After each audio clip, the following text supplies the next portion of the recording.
TV20 Kannada ವಾಹಿನಿಗೆ ಸ್ವಾಗತ. ಪ್ರವಾಸಿ ಜಿಲ್ಲೆಯೆಂದೇ ಭೂಪಟದಲ್ಲಿ ಗುರುತಿಸಿಕೊಂಡಿರುವ ಕೊಡಗು ಜಿಲ್ಲೆಯಲ್ಲಿ ಮಕ್ಕಳಿಗೆ, ಸಾರ್ವಜನಿಕರಿಗೆ ಹಾಗೂ ಪ್ರವಾಸಿಗರಿಗೆ ಮನರಂಜನೆ ಒದಗಿಸುವ ನಿಟ್ಟಿನಲ್ಲಿ ಹಾಗೂ ವನ್ಯ ಪ್ರಾಣಿಗಳ ನಡುವೆ ಪ್ರೀತಿಯ ಸಂಬಂಧ ಬೆಸೆಯುವ ನಿಟ್ಟಿನಲ್ಲಿ ಜಿಲ್ಲೆಯಲ್ಲಿ ಮತ್ತೊಂದು ಆನೆ ಸಫಾರಿ ಕಾರ್ಯ ಚಟುವಟಿಕೆ ಆರಂಭಗೊಳ್ಳಲಿದೆ.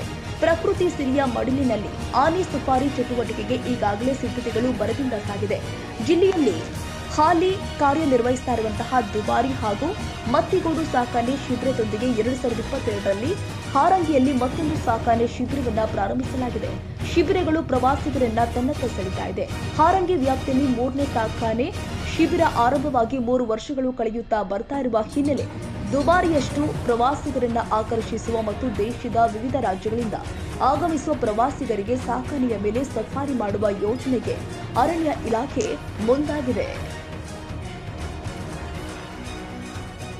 ಕನ್ನಡಿಗರ ಮೆಚ್ಚಿನ ನಿಮ್ಮ TV20 ಕನ್ನಡ ವಾಹಿನಿ ಇದೀಗ ಟಿವಿಯಲ್ಲಿ ಲಭ್ಯ. ಕರ್ನಾಟಕ ಮತ್ತು ದೇಶ ವಿದೇಶದ 360 ಡಿಗ್ರಿ ಸುದ್ದಿ ವಿವರವನ್ನ ಪಡೆಯುವುದಕ್ಕೆ TV20 ವಾಹಿನಿಯನ್ನು ಲೈಕ್ ಮಾಡಿ, ವಿಡಿಯೋಗಳನ್ನು ಶೇರ್ ಮಾಡಿ, ಕಮೆಂಟ್ ಮಾಡಿ, ಸಬ್ಸ್ಕ್ರೈಬ್ ಮಾಡಿ. HCN ಕೇಬಲ್ 842 ನಂಬರ್ನಲ್ಲಿ ಹುಕ್ಕೇರಿ ತಾಲೂಕು ಹಾಗೂ ಸಂಕೇಶ್ವರದ ಸುತ್ತಮುತ್ತಲಿನ ಹಳ್ಳಿಗಳಲ್ಲಿ ಲಭ್ಯ.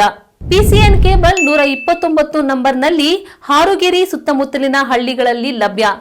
ರಾಯಬಾಗ್ ಡಿಜಿಟಲ್ ಚಾನೆಲ್ ಕೇಬಲ್ 80ನೇ ನಂಬರ್ನಲ್ಲಿ ರಾಯಬಾಗ ತಾಲೂಕಿನ ಸುತ್ತಮುತ್ತಲಿನ ಹಳ್ಳಿಗಳಲ್ಲಿ ಲಭ್ಯ. UDCN ಕೇಬಲ್ ನೆಟ್ವರ್ಕ್ ಉಗಾರ ಸುತ್ತಮುತ್ತಲಿನ ಹಳ್ಳಿಗಳಲ್ಲಿ ನಿಮ್ಮ TV20 ಕನ್ನಡ ವಾಹಿನಿಯೂ ಲಭ್ಯ.